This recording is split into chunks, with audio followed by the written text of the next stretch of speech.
தமிழ் தேசிய அரசியலிலே பலதரப்பட்ட குறைபாடுகள் இருக்கின்றது. அதே நேரத்திலே பலதரப்பட்ட தியாகங்களும் கடந்த காலங்களிலே இருந்திருக்கின்றது. ஆளுநர், இன்றைய ஆளுநரும் கூட ஒரு சில விடயங்களிலே பார்க்கின்ற போது அவர்கள் ஆகவே இங்கே ஒரு பிரதேச சபை ரீதியான வேறுபாடோ அல்லது சமூக ரீதியான வேறுபாடோ அல்லது அரசியல் ரீதியான காழ்ப்புணர்வுகளோ எதுவும் கிடையாது. ஏற்கனவே இந்த விடயத்தில் கௌரவ ஆளுநர் அவர்களுடைய தலைமையிலே ஒரு கூட்டம் இடம்பெற்றது. இந்த விடயம் தொடர்பாக அந்த கூட்டத்தின் போது நான் அழைக்கப்படவில்லை உத்தியோகபூர்வமாக. மக்களுடைய பிரதிநிதி நீங்கள், குறிப்பாக வலிகிழக்கு பிரதேசத்தினுடைய ஒட்டுமொத்தமான பிரதிநிதியாக நீங்கள் இருக்கிறீர்கள். அந்த மக்களுடைய குரலாக இருக்க வேண்டியவர். ஒரு அனர்த்த சூழ்நிலை ஏற்படுகிற போது ஒரு கூட்டத்தை பொறுப்பு வாய்ந்தவர்கள் கூட்டுகிறார்கள் என்று சொன்னால் அங்கு நீங்கள் நிச்சயமாக முன்னிலைப்படுத்த வேண்டும். ஆனால் அந்த தவறை அவர்கள் செய்திருக்கிறார்கள். இதற்கு அவர்கள் வழங்கிய பதில் இருந்தது. அந்த தகவல்கள் அமைச்சர் உண்மையிலேயே பாதிக்கப்பட்ட மக்களிடத்திலே செல்லாததன் வெளிப்பாடு அல்லது உரியவாறு அவருக்கு பொறுப்பு. அமைச்சர் என்று இருக்கும்போது அவர் நாடளாவிய ரீதியிலே பொறுப்புகளை உடையவர். இது தொடர்பாக அமைச்சர் இதற்கான நிதியை பெற்று தருவார் என்றால் இது எந்த விதமான பாதிப்பும் இல்லாமல் மக்கள் பாதுகாக்கப்படுவார்கள். அதுக்கான நான் கோரிக்கையை கூட முன்வைக்கின்றேன்.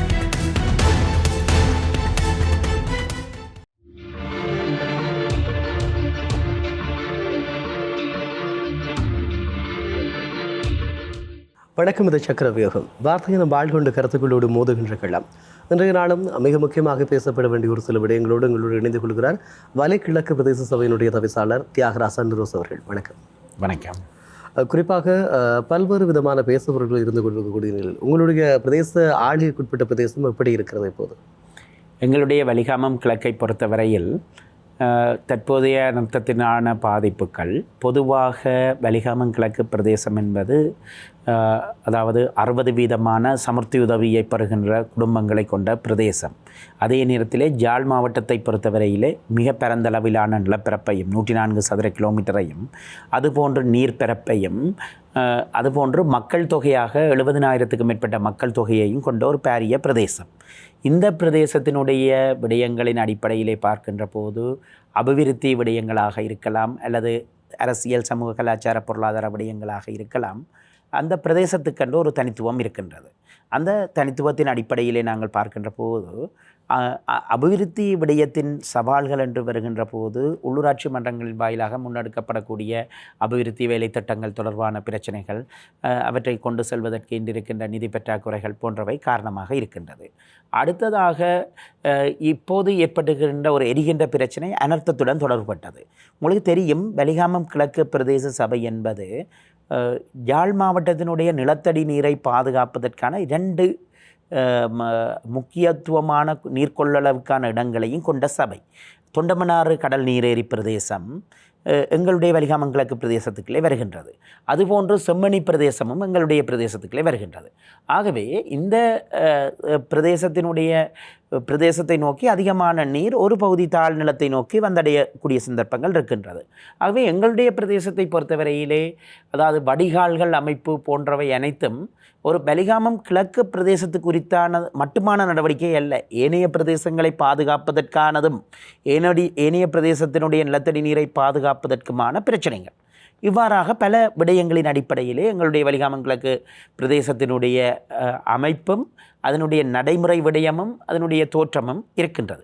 இந்த இடத்திலே தான் எங்களுடைய பிரதேச சபையூடாக நான் கடந்த 5 ஆண்டுகள் இதே சபைக்கு தவிசாளராக இருந்தவன் என்ற வகையில் எங்களுடைய பிரதேசத்தை பொறுத்தவரையிலே அதிகமான அபிவிருத்திக்கான தேவை காணப்படுகின்றது. ஏனென்று சொன்னால் தாழ்நிலப்பகுதிகள் அதிகம். ஏனைய பிரதேசங்களை போன்று வீதி அமைப்பது என்பது சாதாரணமாக அமைத்துவிட முடியாது. நிலங்களை நிரப்ப வேண்டும், கொரடு கட்ட வேண்டும், அவ்வாறான ஸ்ட்ரக்சரல் ஒர்க்ஸ் அதில் கூடவா இருக்குது. அடுத்தது இந்த பிரதேசங்களுடைய முன்னேற்றம் என்று வருகின்ற போது பல்வேறுபட்ட அதாவது நகருக்கு புறநகர் பகுதியைச் சேர்ந்த மக்கள் அவர்களிடத்திலே காணப்படுகின்ற தேவைகள் என்றெல்லாம் அதிகமாக இருக்கின்றது. பொதுவில் அதாவது சுருக்கமாக கூறப்போனால் 60% வறுமை கோட்டுக்குட்பட்ட மக்களை கொண்ட பிரதேசமாக இந்த வலிகாமம் கிழக்கு பிரதேசம் காணப்படுகின்றது.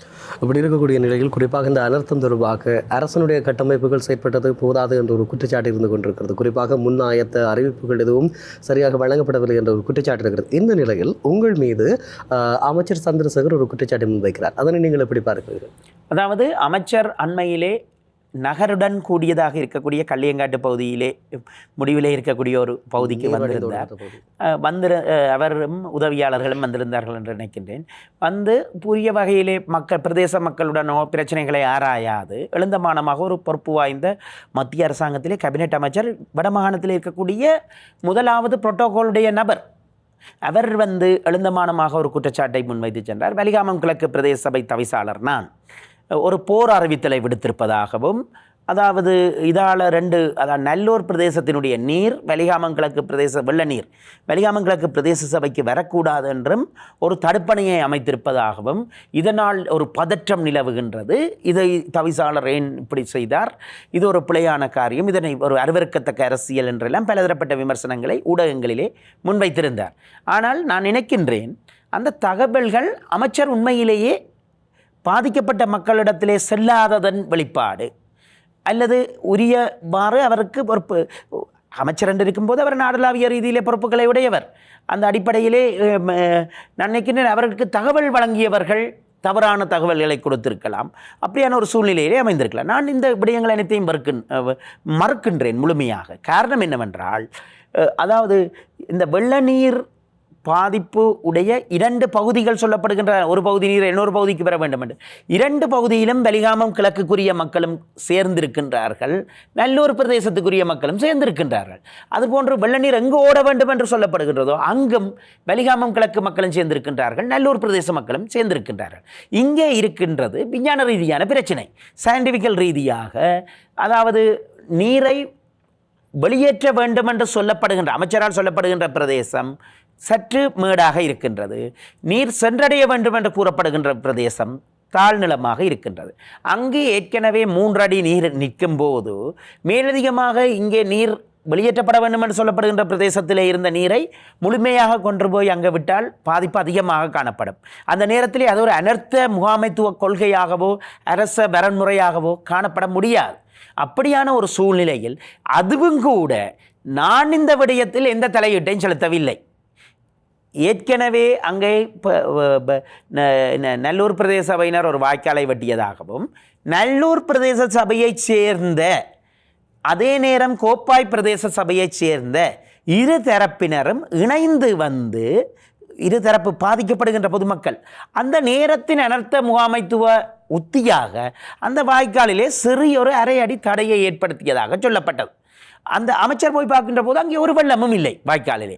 அடுத்த நாள் நான் முழு மக்களையும் சந்தித்தேன், நல்லூர் பிரதேச மக்களையும் சந்தித்தேன், கோப்பாய் பிரதேச மக்களையும் சந்தித்தேன். கோப்பாய் பிரதேச மக்கள் ஏற்கனவே எனக்கு கூறியிருக்கின்றார்கள், நல்லூர் பிரதேச சபை ஒரு 15 மீட்டர் நீளமான வாய்க்கால் ஒன்றை அமைத்து இந்த பகுதியினூடாக வெள்ளத்தை விடுவதற்கு கேட்டிருந்தார்கள். இயற்கையினுடைய வீதி அமைப்பு உயர சமநிலைகளின் அடிப்படையில் இந்த பகுதிக்கு ஒரு வாய்க்கால் அமைப்பதன் மூலம்தான் சில பகுதி கொண்டு வர முடியும். அப்போது கூட அவர்கள் சொன்னார்கள், எங்களுடைய மக்கள் இடத்திலே நான் அந்த விடயத்தை சம்பாசித்த போது அவர்கள் சொன்னார்கள், எங்களுடைய மக்கள் மிகவும் பொறுப்புணர்வுடன் பதிலளித்தார்கள், தண்ணி எங்கே சென்றடைந்து இறுதியாக தேங்க வேண்டுமோ அந்த இடத்திலே இருந்து கட்டுமானங்களை ஆரம்பித்தால் நாங்கள் எதிர்க்கப் போவதில்லை. சாதாரணமாக ஒரு குறிப்பிட்ட தூரத்துக்கு 15 மீட்டருக்கு 45 அடிக்கு வாய்க்காலை கட்டிவிட்டால் முழு தண்ணியும் தாழ்வாக இருக்கிற தங்களுக்கு பின்னால் கட்டுமானம் இல்லாமல் இருக்கேங்களே, அல்லது பின்னால் அந்த வெள்ளம் சென்றடைய முடியாத சூழ்நிலை காணப்படும் போது ஒரு சிங்கராயர் வீதி என்ற பகுதி, ஒரு பகுதி மட்டும் முழுமையாக மக்கள் குடியெழும்ப வேண்டி வரும். அந்த சூழ்நிலையை நோக்கி செல்லக்கூடாது என்று சொன்னார்கள். ஏற்கனவே இந்த விடயத்தில் கௌரவ ஆளுநர் அவர்களுடைய தலைமையிலே ஒரு கூட்டம் இடம்பெற்றது இந்த விடயம் தொடர்பாக. அந்த கூட்டத்தின் போது நான் அழைக்கப்படவில்லை உத்தியோகபூர்வமாக. ஆனால் பின்னர் நல்லூர் தவிசாளரின் வாயிலாக நான் கேள்விப்பட்டேன், இப்படி அவர் அவசரத்தில் என்னை கோல் பண்ணிக்க. ஆனால் கௌரவ ஆளுநர் அலுவலகத்தில் நடைபெறுகின்ற கூட்டம் என்றால் நான் உத்தியோகபூர்வமாக அழைக்கப்பட வேண்டும், அது நல்லூர் தவிசாளர் கூப்பிட்டு நான் போகிறதல்ல. அப்போ அந்த நேரமும் கூட இதொரு பூசகமாக இதை ஒன்றை செய்ய முயற்சிக்கின்றார். நிச்சயமாக ஒரு விடயம், அதாவது மக்களுடைய பிரதிநிதி நீங்கள், குறிப்பாக வலிகிழக்கு பிரதேசத்தினுடைய ஒட்டுமொத்தமான பிரதிநிதியாக நீங்கள் இருக்கிறீர்கள், அந்த மக்களுடைய குரலாக இருக்க வேண்டியவர். ஒரு அனர்த்த சூழ்நிலை ஏற்படுகிற போது ஒரு கூட்டத்தை பொறுப்பு வாய்ந்தவர்கள் கூட்டுகிறார்கள் என்று சொன்னால் அங்கு நீங்கள் நிச்சயமாக முன்னிலைப்படுத்த வேண்டும். ஆனால் அந்த தவறை அவர்கள் செய்திருக்கிறார்கள். இதற்கு அவர்கள் வழங்கிய பதில் எவ்வாறு இருந்தது? அதாவது நாங்கள் அவர்களுக்கு உடனடியாக நான் அழைக்கப்படவில்லை, அழைக்கப்பட்டேன் என்ற முரண்பாடுகளுக்கு அப்பால் ஆளுநர் அலுவலகம் வீதி அபிவிருத்தி அந்த வீதி வந்து பிரதான வீதி வந்து வீதி அபிவிருத்தி அதிகார சபைக்கு சொந்தமானது. அவர்கள் ஆளுநர் வீதி அபிவிருத்தி அதிகார சபைக்கு ஒரு கடிதம் ஒன்றை அனுப்பியிருந்தார். நீங்கள் அதாவது வந்து இந்த வீதியிலே இந்த வாய்க்கால் அமைப்பது தொடர்பாக ஒரு திட்டமிடல்களை செய்யுமாறு கேட்டு அனுப்பியிருந்தேன். நான் உடனடியாக ஆளுநர் அவையல் சகலருக்கும் எங்களுடைய பொது அமைப்புகளின் ஊடாகவும் நான் நல்லூர் பிரதேச சபை தவிசாளர் தான் அதை செய்ய போகின்றார் என்ற அடிப்படையில் நான் அவருக்கு கடிதம் அனுப்பினேன். இது பற்றி நிபுணர்களுடைய அறிக்கை பெறப்பட்டு ஆராய்ந்து எவருக்கும் பாதிப்பற்ற வகையிலே திட்டங்கள் சாத்தியப்படுத்தப்பட வேண்டும் என்பது தெரியப்படுத்தப்பட்டிருக்கின்றது. நல்லூர் தவிசாளரும் அதனை ஏற்றிருக்கின்றார். இருவரும் சில விடயங்களை சேர்ந்து செய்கின்றோம். ஆகவே இங்கே ஒரு பிரதேச சபை ரீதியான வேறுபாடோ அல்லது சமூக ரீதியான வேறுபாடோ அல்லது அரசியல் ரீதியான காழ்ப்புணர்வுகளோ எதுவும் கிடையாது. எங்களுடைய பிரதேசங்கள் பாதிக்கப்படக்கூடாது, அங்கே நாங்கள் ஒரு அனர்த்த முகாமைத்துவ கொள்கை ஒன்றை பின்பற்ற வேண்டும் என்ற நிலைமை தான் காணப்படுகிறது. இந்த வகையிலே நான் இது ஒரு பிரபல சர்வதேச ஊடகம் என்ற வகையிலே, ஐபிசி உங்களுடைய நிகழ்ச்சியும் ஒரு நிமிடத்துவமான நிகழ்ச்சி என்ற வகையிலே நான் ஒரு கோரிக்கையை முன்வைக்கின்றேன். சரி, கௌரவ அமைச்சர் அவர்கள் என் மீது வைத்த குற்றச்சாட்டுகள் விடயங்கள் போன்றவற்றிற்கு அனைத்துக்கும் நான் பகைமை பாராட்ட விரும்பவில்லை, சரிதானே? இந்த விடயத்திலே இந்த வாய்க்கால்களை அமைப்பதென்றால் கிட்டத்தட்ட ஒரு 300 லட்சம் ரூபாய் கிட்ட தேவை. 200க்கும் 300க்கும் 20க்கும் 30க்கும் இடப்பட்ட மில்லியன்கள் தேவை, குறைந்தபட்ச மதிப்பீடு. அப்படி இருக்கின்ற போது இது தொடர்பாக அமைச்சர் இதற்கான நிதியை பெற்று தருவார் என்றால் இது எந்த விதமான பாதிப்பும் இல்லாமல் மக்கள் பாதுகாக்கப்படுவார்கள். அதுக்கான நான் கோரிக்கையை கூட முன்வைக்கின்றேன். அதோட விரைவுகளை நான் உத்தியோகபூர்வமாக அனுப்ப இருக்கின்றேன். ஏற்கனவே கூட ஜாழ் மாவட்டத்துக்கு பெருந்தெற்கல் அமைச்சர் கௌரவ பிமல் ரட்நாயக்க அவர்கள் வருகை தந்தபோது நான் அவரிடம் மாவட்ட செயலகத்தில் நடந்த கூட்டத்திலே நான் இது பற்றி விளங்கப்படுத்தி இருக்கின்றேன். யாழ் மாவட்டத்திலே பலிகாமம் கிழக்குத்தான் நிலத்தடி நீரை பாதுகாப்பதற்கான சகல பாதுகாப்பு குட்டைகளையும் கொண்டிருக்கின்றது, நீர்த்தக்கங்களையும் கொண்டிருக்கின்றது என்ற அடிப்படையிலே ஒரு பெருந்தொகை பணம் தேவை என்பதை கௌரவ ஆளுநர் அவர்களுக்கு விண்ணப்பித்திருக்கின்றேன். அப்போது சொன்னேன், மாகாண குறித்து ஒதுக்கப்பட்ட நிதியிலிருந்து நீங்கள் ஏனைய பிரதேச சபைகளுக்கு வழங்குகின்றதிலிருந்து இதுக்காக சற்று அதிகமான இந்த விடயத்துடன் ஒத்ததாக ஏனைய பல வாய்க்கால்கள் இருக்கின்றது, அப்படியான நிதிக்கு ஒதுக்க முடியும் என்று கேட்டிருந்த போது ஆளுநர் அவர்கள் அது சில வேளைகளில் சாத்தியப்படாது, ஆனால் நான் இன்னொரு தீர்வை முன்வைத்திருந்தேன், உலக வங்கி வெளிநாட்டு அமைப்புகள் உங்களை சந்திக்கும் போது இது தொடர்பான கோரிக்கையை முன்வையுங்கள் என்று. அவர் அதற்கு உடன்பட்டார். ஆகவே இவ்வாறான நிலைமையிலே இந்த பிரச்சனையிலே இது ஒரு பாரிய நிதி ஒதுக்கீடு. நாங்கள் சொல்லுகின்றோம் பலிகாமம் கிழக்கு கண்டல்ல யாழ்குடா நாட்டுக்கே ஒரு மாஸ்டர் பிளான், இந்த நீரை வெளியேற்றுவது தொடர்பாக ஒரு வெள்ள நீரை வெளியேற்றுவது தொடர்பாக ஒரு மாஸ்டர் பிளான் தயாரிக்கப்பட வேண்டும். அது பல பிரதேச உள்ளூராட்சி மன்றங்களை கொண்ட பிரதேசம், பல திணைக்களங்கள், மத்திய அரசாங்கத்தினுடைய திணைக்களங்களை ஈடுபடுத்தி செய்ய வேண்டிய வேலைகள் என்ற அடிப்படையிலே இதற்கான நிதி செலவினத்தையும் அதற்கான பொறுப்பினையும் மத்திய அரசாங்கம் பொறுப்படுத்தி விரைவாக செய்து முடிப்பது பொருத்தமானது என்று நாங்கள் கருதுகின்றோம். அதற்கு எங்களுடைய முழுமையான ஒத்துழைப்பு காணப்படும். இதே நேரத்திலே இந்த பிரதேசத்தின் விடயங்களின் அடிப்படையிலே இது ஒரு அனர்த்த தணிப்பு முயற்சி. இந்த வாய்க்கால் மூடப்பட்டதாக கௌரவ அமைச்சர் அவர்கள் என் மீது எழுந்தமானமான குற்றச்சாட்டை முன்வைத்திருந்தார். நான் அமைச்சருக்கு தெளிவுபடுத்தி சொல்கிறேன், நான் தினமும் காலை முதல் மாலை வரை வீதியிலே வேலை மக்கள் பணியாற்றி கொண்டு ஒரு பணியைத்தான் நான் செய்து கொண்டிருக்கிறேன். அவ்வாறு வரும்போது புத்தூர் கிழக்கிலே ஒரு பகுதியிலே இருந்து வெள்ளம் இன்னொரு பகுதிக்கு அதிகமாக வருகின்ற சந்தர்ப்பத்திலே நாங்கள் மண் அணையிட்டு ஒரு சமநிலைப்படுத்தலை செய்திருந்தோம். அதுபோன்று உரும்புராய் வடக்கும் தெற்கும் அமைச்சருடைய கட்சிக்காரர் அந்த வட்டாரத்திலே வென்றிருந்தார்கள். 2 வட்டாரமும் பாதிக்கப்படாத வகையிலே ஒரு தீர்மானத்தை நான் எடுத்து கொடுத்திருந்தேன். அவ்வாறாக அங்கே அந்த ஆழமாக்குதல் வாய்க்கால்களை தண்ணி வெளியேற்ற வேண்டும் என்பதற்காக தாழ்நிலங்களை நோக்கி மக்களை வெளியேற்ற முடியாது, வெள்ளக்காடுகளாக்க முடியாது, அவர்களை இடைத்தங்கள் முகாம்களுக்கு தண்டிச்சு அனுப்ப முடியாது. ஆகவே நாங்கள் ஒரு நிபுணத்துவ ரீதியாகத்தான் சிந்தித்து செயலாற்ற வேண்டும். மேலும் ஒரு விடயமும் காணப்படுகின்றது, எங்களுடைய யாழ்ப்பாணத்தினுடைய நிலத்தடி நீர் பாதுகாக்கப்பட வேண்டும். அதற்கான திட்டங்கள் போதிய அளவிலே வகுக்க வேண்டும். பெய்கின்ற மழை அனைத்தையும் கடலுடன் கொண்டு விட்டுவிட முடியாது.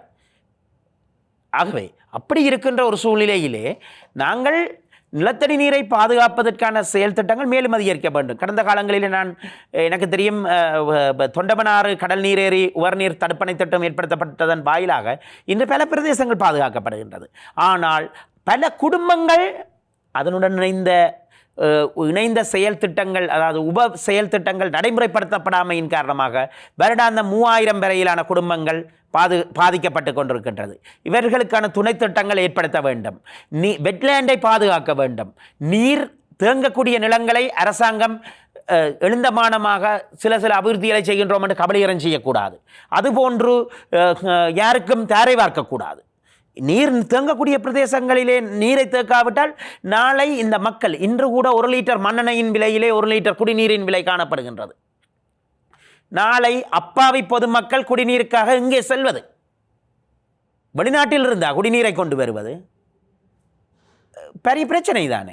ஆகவே அடுத்ததாக ஆகவே நிலத்தடி நீரை நாங்கள் பாதுகாப்பதற்கான செயல் திட்டத்துடன் கூடியதான ஒரு வெள்ள நீர் வெளியேற்றுவதற்கான ஒரு செயல் திட்டத்தை, ஒரு மாஸ்டர் பிளான் ஒன்று தயாரிக்கப்பட வேண்டும். அதன் வாயில் அது சாதாரணமாக அரசியல் தலைமைகளால் செய்ய முடியாது.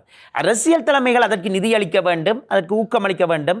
ஸ்ட்ரக்சரல் ஒர்க்ஸ், திணைக்கள டிபார்ட்மெண்ட்ஸ் அதுக்கு ஏற்ற மாதிரி ஒதுக்க வேண்டும். அந்த வேலைகளை செய்து கொண்டு அதற்கான விடயங்களை அறிவுசார் புலமையாளர்கள் செய்ய வேண்டும். அந்த அடிப்படையிலே சில மாற்றங்கள் செய்யப்பட வேண்டும் என்பது. எப்படி இருக்கக்கூடிய ஒரு நிலையிலே குறிப்பாக நீங்கள் அரசு தரப்பினுடைய குற்றச்சாட்டு, அதுபோல இவர்களுடைய செயற்பாடுகள் தொடர்பாக குறிப்பிட்டிருந்தீர்கள். அதாவது ஒரு கூட்டத்திற்கு பிரதேச சபையினுடைய தவிசாளர் அழைக்கப்படாதது மிகப்பெரிய ஒரு குறைபாடாக காணப்படுகிறது. ஜனநாயக ரீதியாக பார்க்கிற போதும் ஒரு ஆளுநர் அந்த பிரதேசத்தினுடைய அழகை நிர்வகிக்கக்கூடியவர் மக்களுடைய பிரதிநிதியாக, மக்களுடைய குரலாக இருக்கக்கூடியவரை அழைக்க வேண்டும். இதில் மிகப்பெரிய ஒரு முரண் காணப்படுகிறது. இதிலே என்ன நடக்கின்றது என்றால், பல விடயங்களிலே தவிசாளர்கள் பிரதேச சபைகளுக்கான நிறைவேற்று அதிகாரிகள், சட்ட ரீதியாகவும் செயற்பாட்டு அடிப்படையிலும். ஆளுநர், இன்றைய ஆளுநரும் கூட ஒரு சில விடயங்களிலே பார்க்கின்ற போது அவர்கள் அதாவது சாதாரணமாக செயலாளர்களுடன் ஊடாட்டத்தை பண்ணி, ஏனென்றால் நாங்கள் பிரதேச சபைக்கு பொறுப்பு சொல்ல வேண்டியவர்கள், செயலாளர்களுடனான கூட்டங்களை நடாத்திவிட்டு முடிவுகளை எடுத்து விடலாம் என்று நினைக்கிறார்கள். அது எங்களுடைய உள்ளூராட்சி மன்ற செயலாளர் அல்ல. எங்களுடைய உள்ளூராட்சி மன்ற, எனது உள்ளூராட்சி மன்ற செயலாளர் ஒரு கூட்டத்துக்கு செல்வதாயினால் அவர் என்னுடன் கதைத்து பேசி நாங்கள் எவ்வாறான முடிவு எடுக்கலாம் என்று முடிவெடுத்து செல்வேன். எங்களுடைய சபை மிகவும் பிரமாதமான சபை. உத்தியோகத்தர் ரீதியாகவோ வளர் ரீதியாகவோ நாங்கள் சரியாக கையாளுகின்றோம், சரியாக நடக்கின்றது. ஆனால் பல சபைகளிலே இன்று இருக்கின்ற கட்டமைப்பிலும் அதே ஒரு பிரச்சனை காணப்படுகின்றது.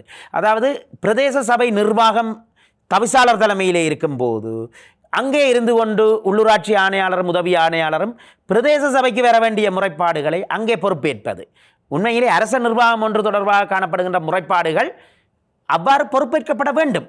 எந்த திணைக்களம் தொடர்பாகவும் தொடர்பற்ற திணைக்களத்துக்கு கொண்டு சென்றால் கூட முடியாது என்று சொல்ல முடியும். அதை எங்களுக்கு நேரடியாக ஃபார்வர்ட் பண்ணி தொடர்பாக நடவடிக்கை எடுத்துதோமாறு தயவுடன் கேட்டுக்கொள்கின்றேன். ஏன் சில சமயங்களிலே பிரதேச செயலாளர்கள் எங்களுக்கு கருத்து இது ஆராய்ந்து அறிக்கை இடுமாறு, பிரதேச செயலாளர் அறிக்கை அனுப்பினால் தவிசாளருக்கு புரோட்டோகால் ரீதியாக தவிசாளர் பிரதேச செயலாளரை விட மேற்பட்டவர், அது ஒன்று. ஆனால் எங்களுடைய பணிப்பரப்பு என்று வரும்போது மக்கள் ஆணை நாங்கள் ஒரு உள்ளூராட்சி அரசொன்றை நிர்வகிப்பதற்காக தெரிவு செய்யப்பட்டவர்கள். ஆகவே தெரிவு செய்யப்பட்டவர்கள் விடயத்திலே ஏனையவர்கள் இந்த அதிகாரம் பகிரப்பட்டிருக்கின்றது என்று சொன்னால் அது ஒரு அதிகார பகிர்வுக்கான கட்டமைப்பு.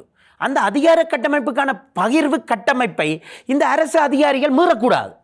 ஏனென்று சொன்னால் அது ஜனநாயக ரீதியான சம்பிரதாயங்களை நிறைவேற்றுவதற்கான கட்டமைப்பு. அதிலே நான் பெரியவன் தவிசாளர் என்று கதிரையிலே இருப்பதற்கானது அல்ல. ஒரு கட்டமைக்கப்பட்ட அதிகார பகிர்வையே, உள்ளூராட்சி மன்றங்களுடைய அதிகார கட்டமைப்பை யாரும் மீறக்கூடாது. அப்போ ஏன் அமைச்சர், கௌரவ அமைச்சர் அவர்கள் வாய்க்காலில் தண்ணி இல்லை என்று கண்டவர், வாய்க்காலில் தண்ணி ஓடையிலே தண்ணியே இருக்கையில் என்னுடன் தொடர்பு கொண்டு பேசவில்லை. இது வெற்றி எங்களுடைய சபையோடு பேசவில்லை. ஆனால் தான் எங்கேயோ சொல்லியிருக்கேன் அகற்றப்படும் என்று சொன்னார். இன்றைக்கு மட்டும் அது அகற்றப்படவில்லை. குறிப்பாக உங்களுக்கு ஞாபகம் இருக்கும் என்று நம்புகிறேன். குறிப்பாக அந்த தேர்தல் கால பிரச்சாரங்களின் போது உரையாற்றியிருக்கக்கூடிய ஜனாதிபதி கூட ஒரு விடயத்தை குறிப்பிட்டதாக மிகப்பெரிய அளவில் பேசப்பட்டது.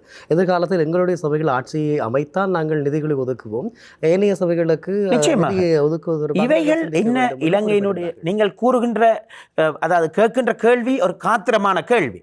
அதாவது இலங்கையிலே இன்று நடைமுறையிலே இருக்கின்ற அரசாங்கம் உள்ளூராட்சி மன்றங்களுடைய அதிகாரங்கள் அனைத்தையும் மத்தியுடன் குவிப்பதாக அமைகின்றது. அவர்கள் நினைக்கின்றார்கள் ஒரு கட்சி அரசியல் முறைமை. அவர்கள் சில சமயங்களில் இடதுசாரி பாரம்பரியத்தின் அடிப்படையிலே அவ்வாறு சிந்திக்கின்றார்களோ தெரிய இல்லை. ஒரு கட்சி அரசாங்க இருக்க வேண்டும், அதே நேரத்திலே என்ன அதிகாரங்கள் பெரிய அளவிலே பயிரப்பட்டிருக்கவில்லை. இதுதான் இன்றைக்கு இந்த மாகாண சபைகளை நடத்துவதில் இருக்கின்ற இழுத்தடிப்பு, உள்ளூராட்சி மன்ற தேர்தல்களை நடத்துவதில் இருந்த இழுத்தடிப்பு போன்றவற்றுக்கும் காரணம். அடுத்ததாக உள்ளூராட்சி மன்றங்கள் நிறைவேற்றக்கூடிய பணிகள் நான் அமைச்சர் பிமல் ரட்நாயக்க அவர்களிடம் நான் நேரடியிலே கேட்டிருந்தேன். நீங்கள் உங்களுடைய வரவு செலவு திட்டத்திலே வீதி அபிவிருத்திக்கு என்று ஒதுக்கப்படுகின்ற பணத்தை உள்ளூராட்சி மன்றத்தின் வீதி அபிவிருத்தி என்றால் அதனை மாகாணங்களுக்கு ஒதுக்கி உரிய சேனல் வாயிலாக வரவு செலவு திட்டத்திலே இந்த வரவு செலவு திட்டம் தயாரிக்கப் போகின்றீர்கள். இந்த ஆண்டுக்கான வரவு செலவு திட்டத்துக்கு முன்னர் நீங்கள் மாகாணங்களுக்கு என்று நேரடியாக ஒதுக்கி அதாவது பொது உள்நாட்டு அலுவல்கள் அமைச்சுக்களாக மாகாண அமைச்சுக்கு ஒதுக்கி ஒரு சேனல் வாயிலாக மாகாண சபைகள் எங்களுக்கு அந்த நிதியை விடுவிக்க முடியும்.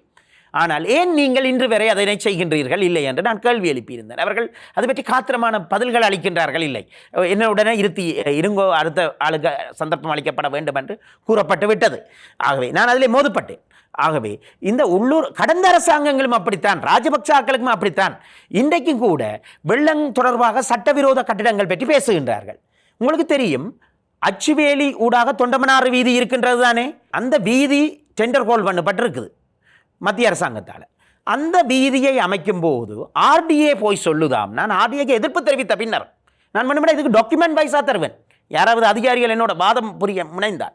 ஆர்டிஏ பிரதான பொறியியலாளர்கள் சென்று அங்கே பிரதேசங்களிலே கூட்டம் வைக்கின்றார்கள். நீங்கள் வீதியிலே இருந்து மதில்களை அகற்றி தர வேண்டும். எனக்கு தெரியாது, பிரதேச சபைக்கு தெரியாது, சரிதானே? யாரும் களவா போய் கூட்டம் வச்சா நான் இப்போ எந்த நேரம் பைனோக்குலரோட நிற்க முடியுமா வீதிகளிலே? அப்போ நீங்கள் வீதி அமைப்பதற்காக சில ரிசர்வேஷன் விட்டு தர வேணும். ஆனால் அது 5.5 அடியை விட்டு தாங்கொண்டு யார் அவருக்கு அந்த அதிகாரத்தை கொடுத்தது? டிஎஸ்க்கு யார் கொடுத்தது? டிஎஸும் போயிருக்கீங்க டிஎஸ் ஆஃபீஸில் இருந்து. அப்போ யார் இந்த அதிகாரத்தை அவர்களுக்கு வழங்கினது? அப்போ 5.5 அடி என்றது ஒரு 3.4 அடி, 1 மீட்டர்ண்டா கிட்டத்தட்ட 17 அடி தூரத்தில். நாங்கள் எங்களுடைய சட்டம் சொல்லுது 25 அடி குறைஞ்சது இருக்க வேணும். ஏன் அந்த ரிசர்வேஷன்?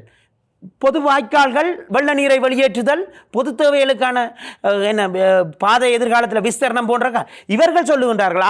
ஆர்டிஏயால் போய், சரிதானே, ஆர்டிஏயால் போய் அவர்கள் அரசியல் மயப்பட்ட நிறுவனம் அங்கே சொல்லுகின்றார்கள், நீங்கள் 5.5 அடி உடைச்சி தந்தீங்கன்னா நாங்கள் 5.5 அடியில் தாங்களே கட்டி தருவோம். நான் கட்டும் வரை தான் பார்த்து கொண்டிருக்கின்றேன். முன்னர் ஒரு தடவை ஆர்டிஏ இவ்வாறான ஒரு சந்தர்ப்பத்திலே என்ற கடந்த பதவிக்காலத்திலே திரு அங்கேயன் ராமநாதன் அவர்கள் மாவட்ட அபிவிருத்தி குழுவின் தலைவராக இருந்தபோது எனக்கு தெரியாமல் எனக்கு சொந்தமான ஒரு வீதியை காப்பற்றிடுவதாக கூறி போர்டுகளை நட்டார்கள். அந்த நேரம் அமைச்சராக இருந்த பெரும் ரவுடி என்று சொல்லக்கூடிய நிமல் லான்சா மற்றும் ராஜபக்சாக்கள், மிக கொடூரர்கள் வந்து அங்கே போர்டுகளை திறந்து வைத்தார்கள். நான் எல்லாவற்றையும் உடனடியாக அகற்றி 2.5 வருடம் என்னோட வழக்கு செய்தவை ஆர்டிஏ. அப்போ உடனடியாக பிடுங்கி அறிந்து விட்டேன். பின்னர் அவர்கள் என்னிடம் முறைப்படி வந்து அனுமதி கேட்டார். முன்னர் சொன்னார்கள், கொழும்பிலிருந்து அறிக்கை விட்டார்கள், தவிசாளருக்கு இந்த போர்டுகளை அகற்றுவதிலே அதிகாரம் இல்லை என்றார்கள். இப்போது அந்த தொல்லியல் திணைக்களத்தின் போர்டு அகற்றப்பட்ட மாதிரி அறிக்கை விட்டு என்னை கைது செய்வதற்கான நடவடிக்கை எடுக்கப்பட்டது. அச்சுவேலி போலீஸ் நிலையத்திலிருந்து என்னை கைது செய்யவில்லை என்பதற்காக 2 போலீசார் பழிவாங்கல் இடமாற்றத்தை சந்தித்தார்கள். வேண்டுமென்றால் இந்த அரசாங்கம் விசாரிக்கட்டும், ராஜபக்சாக்கள் செய்தார்கள். அதுபோன்று இவர்களும் இன்று அதாவது ஒரு அரசாங்கம் என்ற பொறுப்புணர்வற்று செயற்படுகின்றார்கள். நாங்கள் ஒன்றை தெளிவாக சொல்லுகின்றோம், நாங்கள் எப்போதும் அதாவது நான் ஒரு அரசாங்க விரோதி என்று அதாவது எதிர்த்தரப்பில் இருப்பவர் என்பதற்காக இந்த கருத்துக்களை சொல்லவில்லை. நான் சொல்லுகின்றேன் என்னென்றால், தெளிவாக அரசாங்கம் என்பது சரியாக கட்டமைக்கப்பட வேண்டும், சரியான மாற்றங்கள் இடம்பெற வேண்டும். உங்களுக்கு தெரியும், எங்களுடைய இனப்பிரச்சனை தீர்வு விடயத்திலாக இருக்கலாம், என்ன விடயத்திலாக இருக்கலாம், அதாவது அரச கட்டமைப்பிலே மாற்றம் ஏற்பட வேண்டும். அரச கட்டமைப்பிலே மாற்றம் ஏற்பட்டால் தான் எங்களுக்கு ஒரு நிலைத்து நிற்கக்கூடிய தீர்வு வரும். இன்றைக்கு அனுர அரசாங்கம் என்னத்தை செய்கின்றது என்றால், சில ஜனநாயக ரீதியான தீர்வுகளை பல விடயங்களிலே முன்வைக்க முனைகின்றார்கள். அந்த ஜனநாயக ரீதியான உரிமைகள் என்று வரும்போது தீர்வுகளை முன்வைக்கின்றார்கள். இன்று இவர்கள் நாட்டிலே பாராளுமன்றத்திலே சகல அதிகாரங்களையும் கொண்டவர்களாக, பெரும்பான்மையை கொண்டவர்களாக, 3இல் அறுதி பெரும்பான்மை உடையவர்களாக ஆட்சி செய்து கொண்டு இருக்கின்றார்கள். இவர்கள் நினைத்தால் இந்த அரசியல் அமைப்பிலே கூட பௌத்தத்துக்கு முன்னுரிமை என்பதை முன்வைத்துக் கொண்டுதானே இந்த அனுரகுமார் திசாநாயக் அவர்கள் ஆட்சி செய்கின்றார். அரசியலமைப்பு சட்டத்திலே பௌத்தத்துக்கு முன்னுரிமை என்பதை அதுபோன்று ஒற்றையாட்சி அவர்கள் அதனை மறுப்பதற்கும் இல்லை என்று நம்புகிறேன். அவர்கள் தெளிவாக நாடாளுமன்றங்களில் குறிப்பிடுகிறார்கள், ஜனாதிபதி வருகிற போது பௌத்த தேரர்களுடைய கால்களிலே விழக்கூடிய வடக்கிலே மிகப்பெரிய ஆக்கிரமிப்புகளை திருவண்ணாமலை பௌத்த விகாரையிலே நடந்தது. யாழ்ப்பாணத்திற்கு வருகிற போது, வடக்கிற்கு வருகிற போது ஜனாதிபதி அந்த தேரர்களுடைய காலில் விழுகிறார் என்று சொன்னால், வடக்கிலே மிகப்பெரிய ஆக்கிரமிப்புகளை இவர்கள் செய்கிறார்கள் என்று சொல்லி மக்கள் சொல்லுகின்றவர்களை அவர்கள் வணக்கத்துக்குரியவர்களாக போற்றுகிற போது இவர்கள் பௌத்த முதன்மைவாதத்தை நீக்குவார்கள் என்று நீங்கள் எப்படி நம்புகிறீர்கள்? ஆக குறைந்தது இவர்களினுடைய தோழர்கள் கொல்லப்பட்டார்கள். 2 புரட்சிகளை செய்த அமைப்பு என்று சொல்லி அமைச்சர் சந்திரசேகர் பெருமையாக சொன்னார். அவருடைய தோழர்கள் கொல்லப்பட்டார்கள். அவர்களுக்கான நீதி மாத்தளை புதைகுழி தொடர்பாக இதுவரை வாய் திறக்கவே இல்லை. அதற்கு முன்பு பேசியவர்கள் இப்போது வாய் திறக்கவில்லை. லலித் குகன் தொடர்பாக அவர்களுடைய செயற்பாட்டாளர், ஜேவிபியினுடைய செயற்பாட்டாளர் காணாமலாக்கப்பட்டார். இவர்கள் வாய் திறக்கவில்லை. அப்படியாக இருக்கக்கூடிய நிலையில் தங்களுக்கு நடந்த அநீதிகளுக்கே வாய் திறக்க முடியாத நிலையில் இருக்கக்கூடியவர்கள் இன்னொருவருடைய அநீதிகளுக்காக இவர்கள் பேசுவார்கள் அல்லது இவர்கள் சமத்துவத்திற்காக பேசுவார்கள் என்பதெல்லாம் எந்த அளவுக்கு பொருத்தமாக? நீங்கள் சொல்லுவதை நான் 100 வீதம் ஆதரிக்கின்றேன். அந்த அடிப்படையிலே பார்க்கின்ற போது அதாவது இந்த அரசாங்கம் எங்களுக்கு இருக்கிற பிரச்சனை, இன்றைக்கு நாங்கள் அரசாங்கம் தொடர்பாக அண்மையில் மேலும் ஒரு ஊடகவியலாளர் கூட அதை சொல்லியிருந்தார். அதாவது அரசாங்கத்தினுடைய பிற்போக்குத்தனமான விடயங்களை சொல்லுகின்ற போது நீங்கள் இனவாதிகள் என்ற மாதிரி ஒரு பட்டம் சூட்டுவதற்கான சில இலத்திரனியல் இந்த சமூக வலைத்தள பதிவாளர்களை கொண்டிருக்கின்றார்கள் இந்த அரசாங்கம். இது அரசாங்கத்தினுடைய நிகழ்ச்சிகளாக இயங்குகின்றது. அடுத்ததாக பார்க்கின்ற போது இந்த இப்படியான ஒரு சூழ்நிலையிலே எங்களுடைய மக்களை நோக்கி சொல்லுகின்றார்கள், பிரச்சனைகளை தீர்க்கப்பட்டு விட்டது, நாங்கள் தமிழ் மக்களுக்காக எல்லாவற்றையும் செய்ய தயார் என்று பொய் சொல்லுகின்றார்கள். அதன் வாயிலாக ஏமாற்ற நினைக்கின்றார்கள். மிகச்சின்ன உதாரணம், இந்த புத்தவிகாரை விடயத்திலே, பௌத்த சிலை விவகாரத்திலே கூட என்னுடைய சபையிலே சொன்னார்கள், பௌத்த விகாரை அகற்றப்பட்டமைக்கும் வைக்கப்பட்டமைக்கும் அரசாங்கத்துக்கும் எந்த தொடர்பும் இல்லை. ஆகவே இதில் அரசுக்கு எதிரான கண்டன தீர்மானமாக எதுவும் அமைக்கக்கூடாது என்று சொல்லி என்பிபியினர் வெளியேறினார்கள். நான் சொன்னேன், அரசாங்கத்தினுடைய போலீசார் கொண்டு போய் பௌத்த சிலையை பிரதிஷ்டை செய்கின்றார்கள். அமைச்சர், பொறுப்பு வாய்ந்த அமைச்சர், நாட்டின் மிக உயர்ந்த சபையான பாராளுமன்றத்திலே சொல்லுகின்றார், இந்த பௌத்த சிலை பாதுகாப்புக்காகத்தான் அகற்றப்பட்டது, மீள பிரதிஷ்டை செய்யப்படும் என்று சொல்லுகின்றார். அப்படியான ஒரு சூழ்நிலை நிலவுகின்ற போது அடுத்து என்னவென்று நாங்கள் இந்த அரசுக்கு எதிராக பேசாமல் விடுவது. ஆகவே நாங்கள் அதிகாரத்தில் இருக்கின்றார்கள் என்ற காரணத்தின் அடிப்படையிலே நாங்கள் ஒத்துத முடியாது. அதே நேரத்தில் மேலும் ஒரு விடயம், இந்த ஜேவிபி இன்றைய இந்த பேட்டி இடம்பெறுகின்ற சந்தர்ப்பத்திலே மனித உரிமைகள் தினமும் வருகின்ற சர்வதேச மனித உரிமை தினம். இந்த சர்வதேச மனித உரிமை தினத்தை ஒட்டி வலிந்து காணாமல் ஆக்கப்பட்ட போராட்டங்களை ராஜபக்ஷாக்கள் காலத்தில் ஒருங்கிணைத்து நடத்தி வந்தவர்கள் தான் தோழர் லலித்தும் குகனும் நாங்கள் ஒன்றாக ஒரு பாயிலே படுத்துறங்கியவர்கள். அவர்கள் மாணவர் ஒன்றிய ரீதியாக என்னுடன் நெருக்கமான தொடர்புகளை பண்ணியிருந்தார்கள். அவர்களுக்கென்று அரசியல் கட்சி வேறுபட்டது. அவர்கள் ஜேவிபியினருடன் தொடர்புகளை கொண்டிருந்தார்கள். அது அவர்களுடைய பிரச்சனை. ஆனால் தென்னிலங்கையிலே ராஜபக்ஷாக்களுக்கு எதிராக போராடுகின்ற விடயத்திலே அவர்கள் எங்களுடனும் சேர்ந்து பணியாற்றினார்கள். அப்படியானவர்கள் யாழ்ப்பாணத்திலே எதுவும் என்னுடைய வலிகாமங்களுக்கு பிரதேசத்திலே வைத்து தான் கடத்தப்பட்டார்கள். கடத்தப்பட்டதிலே அன்று நாட்டினுடைய பாதுகாப்பு பேச்சாளராக இருந்த கெஹலிய ரம்புக்கல அவர்கள் பகிரங்கமாக சொல்லி இருக்கின்றார், இவர்கள் அந்த கடத்தப்பட்ட தோழர் லலித்தும் குகனும் அரச படைகளுடைய பாதுகாப்பிலே இருப்பதாக சொல்லி இருக்கின்றார். ஆனால் அந்த வாக்கு மூலங்களின் அடிப்படையிலே நீதிமன்றத்திலே கெஹலிய ரம்புக்கல அவர்கள் விசாரிக்கப்பட்ட போது அவர் சொன்னார், தான் ஒரு அரசினுடைய பேச்சாளர் என்ற வகையில் அரச படைகள் சொன்ன தகவலை நான் வெளியிட்டேன் என்று சொன்னார். ஆனால் அந்த வழக்கை கூட இந்த அரசாங்கம் முன்னிறுத்தி விசாரணை செய்யவில்லை. அங்கே இருக்கின்ற விடயம் என்ன சொல்லுங்கள்? அங்கே இருக்கின்ற பிரதான பிரச்சனை, அந்த தோழர் லலித் தோழர் குகனுடைய வழக்குகள் விசாரிக்கப்பட்டால் கூட அங்கே தங்களுடைய தோழர்கள் அவர்களுடைய கட்சியிலே அவர்கள் அங்கத்துவத்தையும் பெற்றிருந்திருக்கின்றார்கள். ஆனால் இது விசாரிக்கப்பட்டால் கூட அவர்களுக்கு தெளிவாக தெரியும், படையினர் வெளிப்படையாக இந்த காணாமல் போனோர் விடயத்திலே தொடர்பு பட்டிருக்கின்றார்கள் என்பதற்கு மேலும் ஒரு உதாரணமாக வரும் என்ற அடிப்படையில் இவர்கள் இந்த விசாரணைகளை நடத்தவில்லை. அது முன்கொண்டு செல்லப்படவில்லை என்பது தான் உண்மை. அந்த அடிப்படையிலே நாங்கள் சொல்லுகின்றோம், நீங்கள் அரசாங்கம் இன்று ஜனாதிபதி அவர்கள் நேற்று ஒருவர் என்னுடன் பேசிக் கொண்டிருக்கும் போது சொன்னார், ஜனாதிபதி அவர்கள் பிரதேசமாக செல்கின்றார், யாழ்ப்பாணத்துக்கும் வருவார் போல இருக்குது, அவர் கண்ணீர் வடியும் அளவுக்கு கதைக்கின்றார் என்று. நான் சொன்னேன், ஜனாதிபதி வருவதையோ அல்லது அவர் பிரதேசமாக சென்று சேவையாற்றுவதையோ நான் வரவேற்கின்றேன். ஆனால் இந்த ஜனாதிபதி அவர்களுடைய கருத்து, அதாவது தேர்தல் காலப்பகுதியிலே ஒரு கூற்று இன்றைக்கும் என்ற மனதிலே, மதிப்புக்குரிய ஜனாதிபதி அவர்களுடைய பெயரை சொன்னால் அந்த கூற்று எனக்கு ஞாபகம் வரும். காணாமல் போனோர் விடயத்திலே, வலிந்து காணாமலாக்கப்பட்ட ஒரு விடயத்திலே தீர்வு காணப்பட வேண்டும் என்றும், ஒருவர் இறந்தால் அதனுடைய சோகம் குடும்பத்துக்கு சில மாதங்கள் நீடிக்கும் அல்லது அந்த தாயினுடைய சோகம் தீர்க்கப்படக்கூடியது. ஆனால் காணாமல் போனோர் ஒருவருடைய விடயத்திலே, வலிந்து காணாமலாக்கப்பட்டவருடைய விடயத்திலே ஒரு தாயினுடைய சோகத்தை தான் நன்கு அறிவேன் என்றும், எவர் வந்து வீட்டு கதவுகளை தட்டுகின்ற போதும் அந்த தாய் தன்னுடைய பிள்ளைகள் வந்து விட்டதாக, தன்னுடைய பிள்ளை அல்லது கணவன் வந்ததாக உணர்ந்துதான் போய் கதவை திறப்பார். இது ஒரு மிகவும் மனித வேதனைக்குரிய விடயம் என்று ஜனாதிபதி அவர்கள் சொல்லியிருந்தார். இன்றைக்கு ஒரு வருடமாகின்றது, என்ன நடந்தது? எதுவும் நடக்கவில்லை. அந்த விடயம் தொடர்பாக அரசாங்கம் ஏதாவது முன்கொண்டு சென்றதா? ஐநாவிலே சொன்ன நியாயப்படுத்தத்தான் முயற்சித்தார்கள். மிக சின்ன உதாரணம், இந்த செம்மணி மீட்கப்படுகின்ற எலும்புக்கூறுகள் தொடர்பான விசாரணைகளும் தற்போது துரித வேகத்திலே இடம்பெறவில்லை.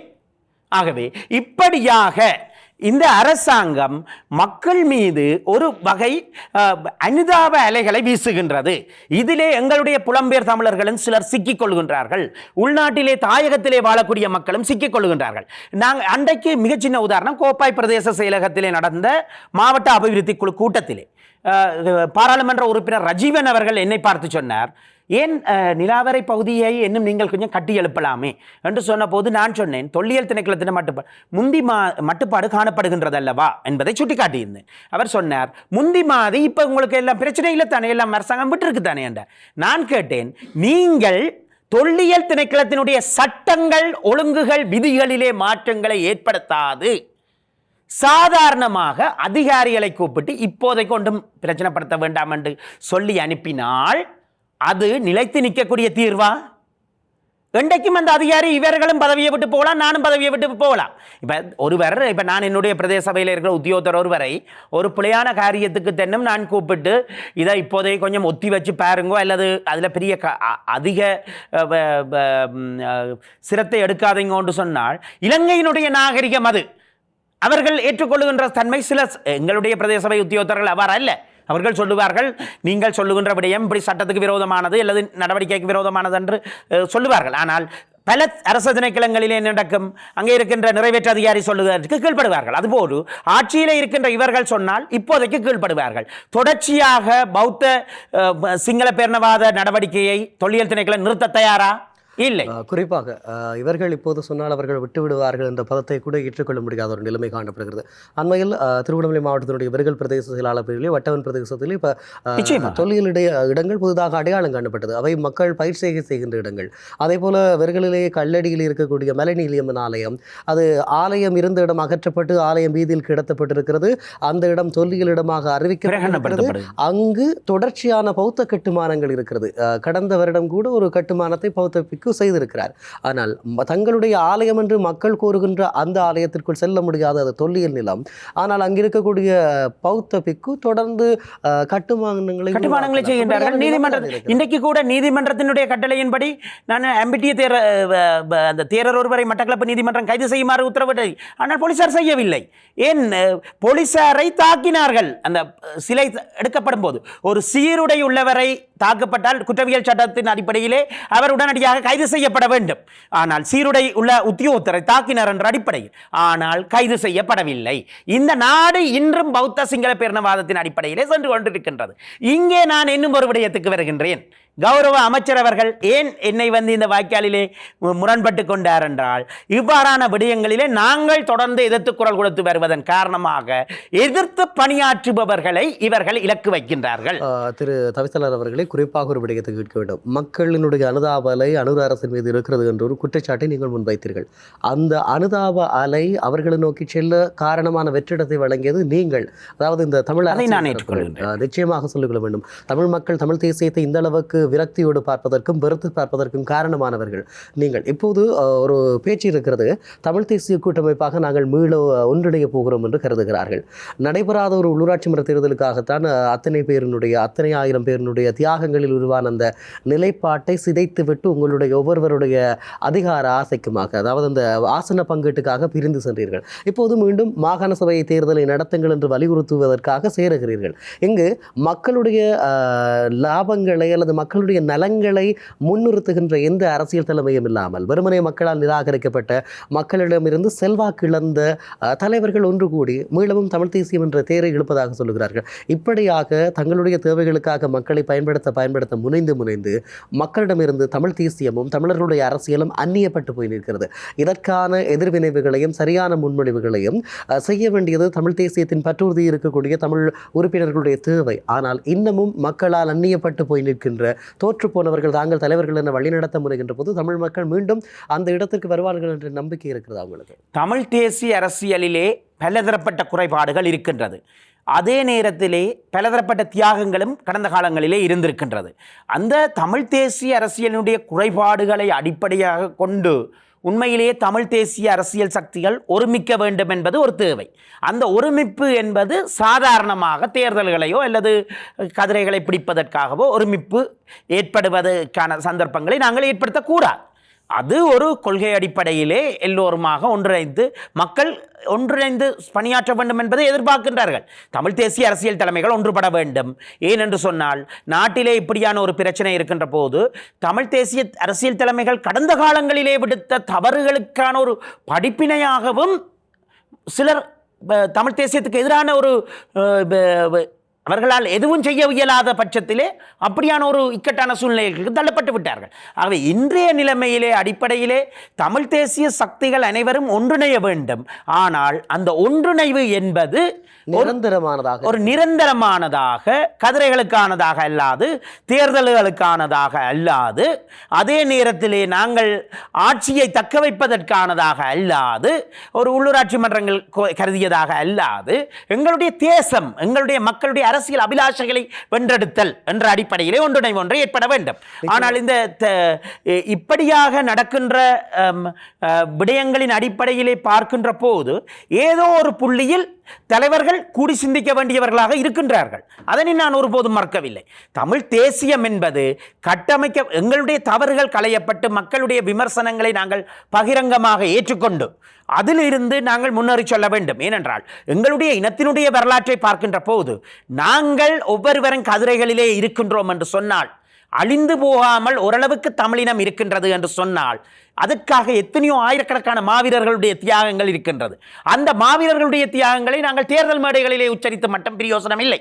அதுபோன்று அப்பாவி பொதுமக்களுடைய தியாகங்கள் இருக்கின்றது. இந்த தேசத்திலே ஒரு அரச பயங்கரவாதம், அதே நேரத்திலே ஒரு அரசல்லா தேசியம் ஒன்றின் மீதான அரச ஒடுக்குமுறை என்பது வரலாற்று ரீதியாக இருந்து வந்திருக்கின்றது. அந்த வரலாற்று ரீதியாக இருந்து வந்த விடயத்திலே மாறி மாறி ஆட்சிக்கு வந்தவர்கள் கணிசமான பங்கை வகித்திருக்கின்றார்கள். அதிலே ஒரு பங்கைத்தான் அனுரவும் வகிக்கின்றார். இதற்கு முதல் இருந்தவரை நல்லதென்றோ அல்லது ரணில் விக்ரமசிங்கவையோ அல்லது சஜித்தையோ எவரையும் நல்லதென்று கூற முடியாது. எவர் வந்தாலும் இதுதான் எங்களுடைய தேசத்தின் நிலைமை என்று இருக்கின்றோம். ஆகவே நாங்கள் எங்களுடைய விடயங்களின் அடிப்படையிலே தாயகம், தேசியம், சுயநிர்ணய உரிமை என்ற அடிப்படையிலே முன்னேறி செல்ல வேண்டியவர்களாக இருக்கின்றோம். நிச்சயமாக தமிழ் இனத்தினுடைய ஒற்றுமைக்கு யாரும் விரோதமாக இருக்க போவதில்லை. தமிழ் மக்கள் எதிர்பார்க்கிறார்கள் நீங்கள் அனைவரும் ஒற்றுமையாக பயணிக்க. ஆனால் இந்த ஒற்றுமை என்பது நிலையானதாக இருக்க வேண்டும். நாங்கள் நம்பி வாக்களிக்கிறோம், நீங்கள் நாளை ஒரு தேர்தல் வந்தவுடன் பிரிந்து போகிறீர்கள் என்பதுதான் மக்களுடைய நிலைப்பாடாக இருக்கிறது. உங்களுக்கு தெரியும் என்று நினைக்கிறேன், இந்த உள்ளூராட்சி மன்ற தேர்தல்களின் பின்னாக ஒரு அரசியல் கூட்டு உருவானது. இப்போது எங்கே என்ற ஒரு கேள்வி மக்களிடம் இருக்கிறது. ஆக உங்களை நம்ப முடியாது அல்லது நீங்கள் எங்களுக்கான சுயமான உளச்சான்றின்படியான அரசியலை செய்ய என்ற ஒரு பிம்பத்தை மக்களிடம் இந்த தலைவர்கள் ஏற்படுத்தி விட்டார்கள். இப்போது நாங்கள் ஆரம்பத்தில் இருந்து தமிழ் தேசிய இனத்தை அதனுடைய அரசியல் மீள்கட்டுமானம் செய்ய வேண்டிய தேவையில் இருக்கிறோம். ஆனால் அதே வர்க்கம் அதே வட்டத்தோடு நின்று மீண்டும் பேசுகிறது ஒரு அசட்டு நம்பிக்கை இருக்கிறது. ஒரு காலப்பகுதி இருந்தது, எங்களுடைய இந்த சின்னத்திலே நாங்கள் கழுதையை கொண்டு நிறுத்தினாலும் வாக்களிப்பார்கள் மக்கள் என்று சொல்லி. ஆனால் அதற்கு மக்கள் மிகச்சிறந்த ஒரு பதிலை சொல்லி இருக்கிறார்கள். இன்று இந்த அளவு இந்த நாட்டிலே உரிமை வேண்டி போராடுகின்ற இனம் ஒரு சிங்கள தேசிய அரசியல் கட்சிக்கு வாக்களித்திருக்கிறது என்ற அந்த இழிவான நிலைமைக்கு பிரதானமான காரணம் எங்களுடைய சுயமதிப்பீடு இல்லாத அரசியல் போக்குகள் பிரதானமாக அமைந்திருக்கின்றது. நாங்கள் ஒரு குறிப்பிட்ட காலப்பகுதிக்குள்ளே தீர்வொன்றை வென்று கொடுக்கவில்லை.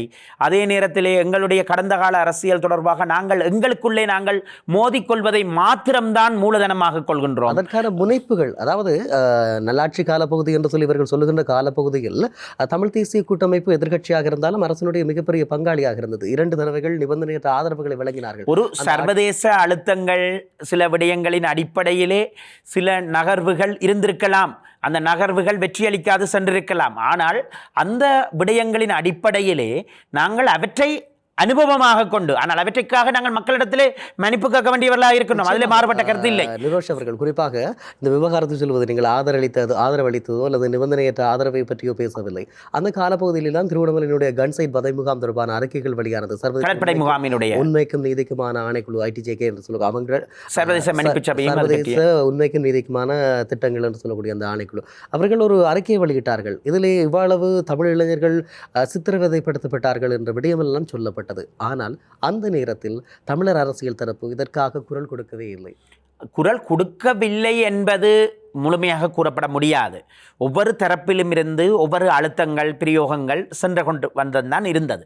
ஆனால் ஒரு தீர்வு ஒன்று அந்த காலகட்டத்தினுடைய மைத்ரிபால சிறிசேன அவர்களுடைய, நான் அதற்கு முன்னர் கொழும்பு மாநகர சபையாக இருந்த காலகட்டத்திலே மைத்ரிபால சிறிசேன அவர்கள் போட்டியிடுகின்றார். என்னுடைய தனிப்பட்ட தேர்தல்களை காட்டிலும் மைத்ரிபால சிறிசேன அவர்களுடைய ஜனாதிபதி தேர்தலுக்காக நான் வீடு வீடாக அலைந்திருக்கின்றேன் கொழும்பு முழுவதும். அப்படியான ஒரு சூழ்நிலையிலே ஜனாதிபதியாக அன்று அவர் பொறுப்பேற்பதன் வாயிலாக ஒரு வகையிலே இனவாதம் சிதைக்கப்படும், அதன் வாயிலாக ஒரு தீர்வு எட்டப்படும் என்ற விடயங்கள், நம்பிக்கைகள் காணப்பட்டன. அந்த நம்பிக்கைகள் வெளியுலகம், மேற்குலகு, சர்வதேச சமூகம் போன்றவற்றின் வாயிலாகவும் கட்டியெழுப்பப்பட்டது. அந்த கட்டியெழுப்புதல்களின் பின்னரான அணுகுமுறை தோல்விகள் இருக்கின்றது தமிழ் தேசியத்திலே. அணுகுமுறை தோல்விகள் தவிர்க்க முடியாததாக இருக்கின்றது. ஆனால் அதிலும் கூட ஏமாற்றம் தான்.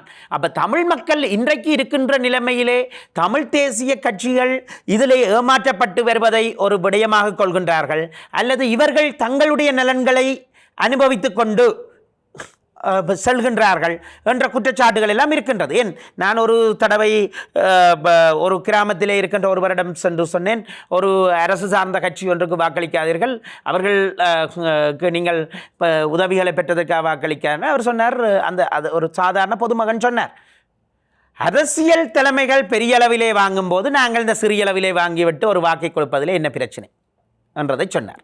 அப்படியாக மக்களிடத்திலே ஒரு பிம்பம் ஏற்படுத்தப்பட்டு விட்டது. அதற்கு நாங்கள் எங்களை தகவமைத்துக் கொள்ளவில்லை. எங்களை சரியான நீதியாளர்கள் என்பதை நாங்கள், எங்களுடைய இனத்திற்கான அர்ப்பணிப்பாளர்கள் என்ற விடயத்திலே நாங்கள் எங்களை புடம் போட்டுக் கொள்வதிலே தவறிழைத்து வருகின்றோம். நிச்சயமாக அந்த நிலைமைகள் தமிழ் தேசிய அரசியல் பரப்பிலே மாற்றமடைய வேண்டும். அதற்கு நாங்கள் இப்போது, என்னுடைய வயது 40, ஆனால் இதற்கான அழுத்தங்களை நாங்கள் ஒரு 16-17 வயதிலிருந்து மாணவர் ஒன்றிய செயற்பாடு, அதைத் தொடர்ந்து பல்வேறுபட்ட, அதாவது எவர் ஆட்சிக்கு வந்தாலும் எங்களுடைய தமிழ் மக்களுடைய உரிமை என்று வரும்போது நாங்கள் எதிராகத்தான் செயற்பட்டு வந்திருக்கின்றோம். அது சகலருக்குமே தெரியும். அப்படியான ஒரு சூழ்நிலையிலே இப்படியான ஒரு நிலைமைகள் தொடர்வதற்கு எங்களால் அனுமதிக்கக்கூடிய மனநிலையும் இல்லை. நாங்கள் அதிலே மாற்றத்தை ஏற்படுத்த வேண்டும் தமிழ் தேசிய அரசியல் ரீதியாக. அதே நேரத்திலே இந்த அரசியல் ரீதியான பயணங்கள் என்பது நீதியாகவும் விமர்சனங்களுக்கு அப்பாலும் தமிழ் தேசியத்தின் தியாகத்தின் வழி நடத்தப்படுவதாக கட்டியெழுப்பப்பட வேண்டும் என்பதிலே நாங்கள் உறுதியுடன் இருக்கின்றோம். குறிப்பாக நீங்கள் குறிப்பிட்டீர்கள் அணுகுமுறை தவறுகள், தோல்விகள் அடைந்தோம் என்று சொல்லி. நிச்சயமாக தோல்வி அடைவது என்பது எல்லோருக்கும் இடம்பெறுகின்றது. ஆனால் நாங்கள் அந்த சந்தித்த தோல்விகளை படிப்பினைகளாக கொண்டு கற்றுக்கொண்ட பாடங்கள் அனுபவங்களாக வேண்டும்.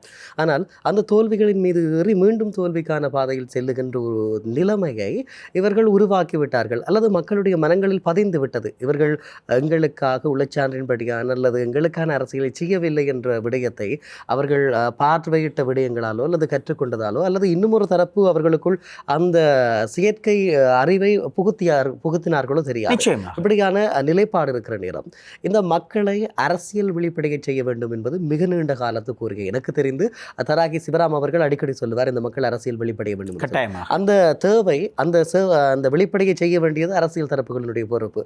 ஆனால் இந்த அரசியல் தரப்புகளை பொறுத்த வரைக்கும் எப்படி மக்களை சந்திக்கிறார்கள் என்று சொன்னால் தேர்தல் காலங்களிலே தான் இந்த பெரிய விமர்சனம் காணப்படுகிறது. மக்கள் அரசியல் மயப்படுத்தப்படாததற்கு மூலமான காரணம்.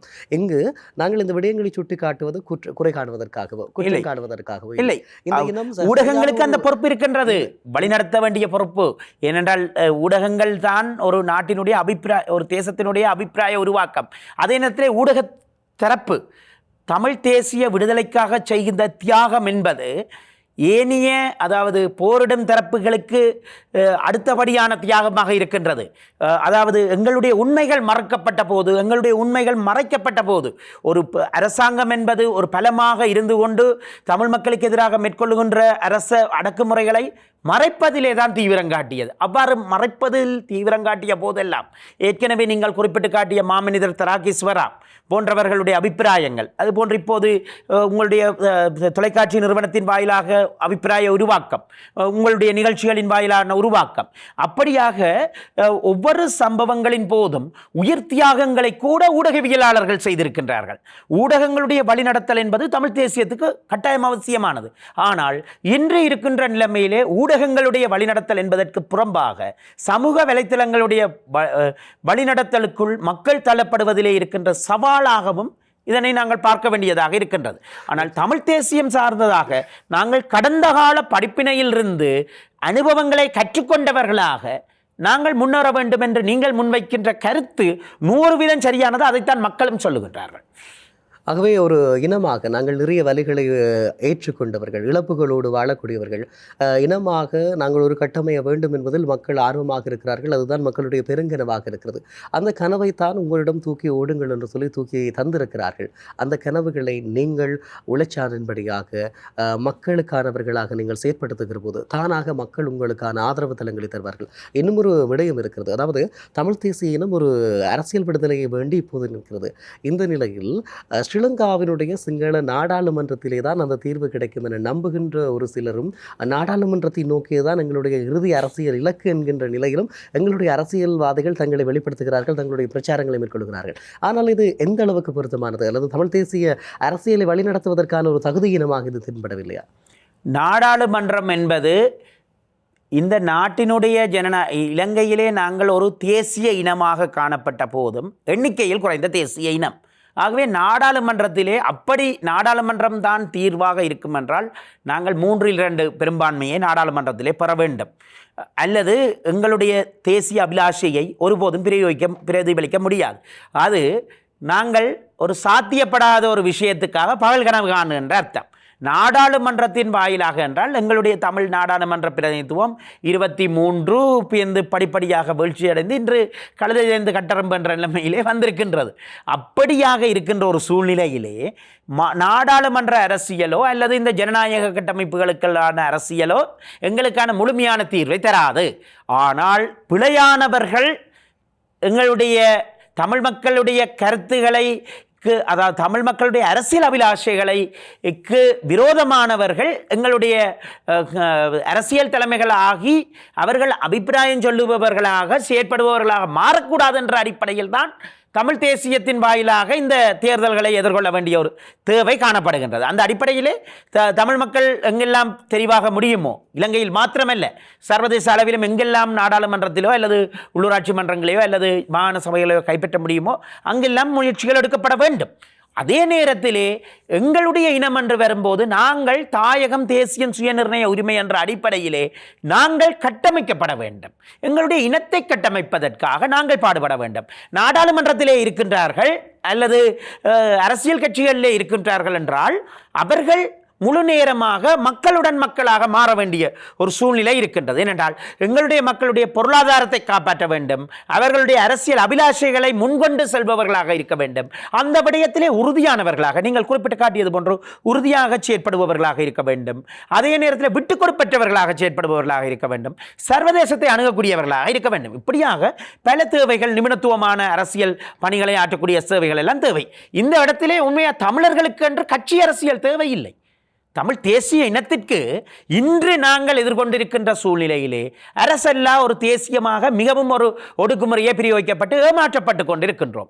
ஜனநாயக ரீதியிலே நாங்கள் இனத்தினுடைய எண்ணிக்கையின் அடிப்படையிலே மேலும் குறைவாக சென்று கொண்டிருக்கின்றோம்.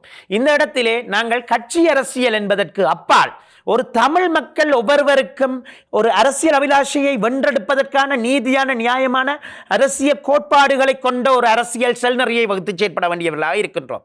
அந்த செல்நெறி என்பது உயர்மட்டத்தில் மட்டுமல்ல, சாதாரண பொதுமக்கள் முதல் இன்று ஒவ்வொரு பொதுமகனும் குசுனி பிரச்சனையிலிருந்து நாங்கள் கவனம் எடுக்க, குசுனி பிரச்சனை என்ற அடுப்படி பிரச்சனையில இருந்து நாங்கள் தொடங்க வேண்டியவர்களாக இருக்கின்றோம். எங்களுடைய இனத்தை நாங்கள் காப்பாற்ற வேண்டும்.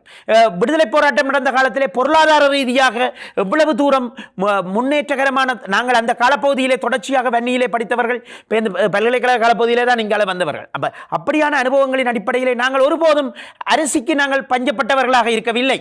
இனம் சார்ந்து சிந்திக்கக்கூடிய, செயலாற்றக்கூடிய அத்தனை பொருளாதார ஸ்திரத்தன்மையையும் அங்கே ஏற்படுத்தப்பட்டிருந்தது. வன்னி பிறப்பிலே இலங்கை அரசாங்கங்கள் எவ்வளவு தூரம் பொருளாதார தடைகளை ஏற்படுத்தியது. இன்று சந்திரிகா அம்மையார் அவர்கள் பேரிடர் இடம்பெற்ற போது 250 மில்லியனதோ தன்னுடைய ஞாபகமாக, தன்னுடைய நிறுவன ஞாபகமாக, பண்டாரநாயகா சர்வதேச நிறுவனத்தினுடைய ஞாபகமாக பிரதம மந்திரி ஹரணி அமரசூரி அவர்களுக்கு கையளித்ததாக செய்திகள் வருகின்றது. அப்படி பார்க்கின்ற போது இதே சந்திரிகா அம்மையார் அவர்கள் எங்கள் மீது மிக கொடூரமான பொருளாதார நெருக்கடி வைத்தார். நான் அதிலே ஒரு குழந்தையாக சாப்பாட்டுக்கு அலைந்தவனாக இருந்தேன். எங்கள் மீது குண்டு வீசியவர்கள் படுகாயமடைந்த போது அரச பத்திரிகைகள், லேகோஸ் பத்திரிகைகள் போட்டது, விடுதலை புலிகளின் முகாம் மீது தாக்குதல், என்னுடைய பேரையும் போட்டார்கள், பயங்கரவாதிகள் இத்தனை பேர் காயம் என்று. ஆகவே இப்படியாக எங்களுடைய பிரச்சனைகளை ஒருபோதுமே ஒரு சமாதான தூதுவராக வந்தவர், பின்னர் எவ்வளவு தூரம் நாங்கள் 5ஆம் ஆண்டு படிக்கின்ற காலத்திலே எவ்வளவு தூரம் நாங்கள் பலியாகியோம் என்பதை நான் அறிவேன். நாகர்கோவில் வித்தியாலயத்தின் மீது குண்டு வீசியார்கள். செம்மணி, இந்த அருகிலே இருக்கிற செம்மணி வீதியிலூடாக எத்தனையோ படுகொலைகள் இடம்பெற்றது. 5 லட்சம் மக்கள் ஒரே நாளிலே இடம்பெயர்ந்தார்கள். அப்படியாக பல அநியாயங்கள் எங்கள் மீது நடத்தப்பட்டிருக்கின்றது. இது ஒரு வரலாற்று ரீதியான இனப்படுகொலை என்பதிலே மாற்று கருத்து கிடையாது. ஏனென்றால் இனத்தினுடைய சம்பிரதாயம், கலாச்சாரம், அவர்களுடைய இருப்பு, அவர்களுடைய எண்ணிக்கை போன்றவை அனைத்தையும் அழிக்கும் முயற்சியை இலங்கை அரசு ஏற்படுத்தி இருக்கின்றது. இன்றும் கூட பதவியில் இருக்கின்ற, நேற்று முந்தின நாள் எல்லாம் சமூக வலைத்தளங்களிலே பகிர்வுகள், அதன் உண்மைத்தன்மை ஆராயப்பட வேண்டும். அரசை விமர்சிப்பவர்கள் அல்லது ஜனாதிபதியை விமர்சிப்பவர்கள் மீது கடுமையான நடவடிக்கை எடுக்கப்பட உள்ளதாக சொல்லப்படுகின்றது.